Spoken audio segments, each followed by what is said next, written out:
Une cause dont le combat n'a jamais cessé, et ce depuis 1949, dite la crise berbériste. Débutée au sein du mouvement nationaliste algérien, après l'indépendance, la cause amazigh a été portée par les militants de l'identité algérienne ayant connu et subi divers événements avant d'aboutir à ce qui est appelé le printemps berbère en 1980.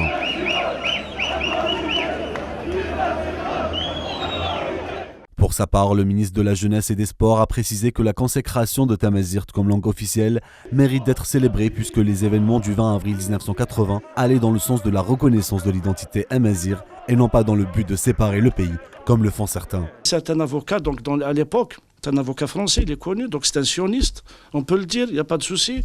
Il assume d'ailleurs, il était le fervent défenseur du fils terroriste. Donc pendant des années,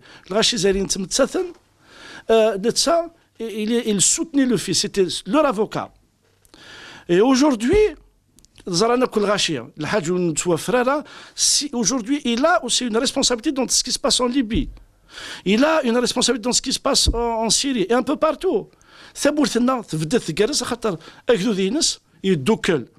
Et ça dérange beaucoup.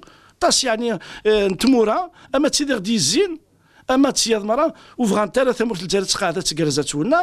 que la position de l'Algérie vis-à-vis de la Palestine dérange, la position de l'Algérie vis-à-vis du Sahara occidental dérange. Il faut savoir que le 20 avril concerne l'identité et la culture berbère, faisant suite à des revendications à caractère identitaire et linguistique de la part d'une partie de la population algérienne, un sujet complexe de sa portée identitaire dans l'histoire de la République algérienne.